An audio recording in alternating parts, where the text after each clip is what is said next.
Magandang buhay everyone! Magandang umaga po sa ating lahat. Ang ating recipe for today's video ay Cajun. Ayan po ang request ng aking anak.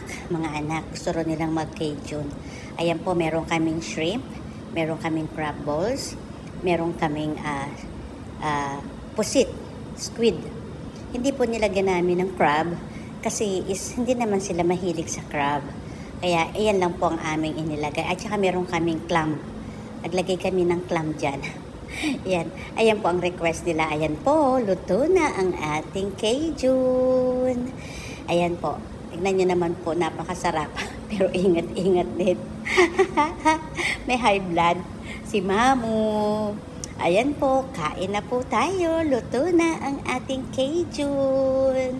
Sarap po niyan. Nako. Sa bahay na lang po kami kumain, hindi na kami lumabas kasi po mainit. Ayan po, hinain ko na sa lamesa at kakain na po kami. At sabayan nyo na rin po kami kumain.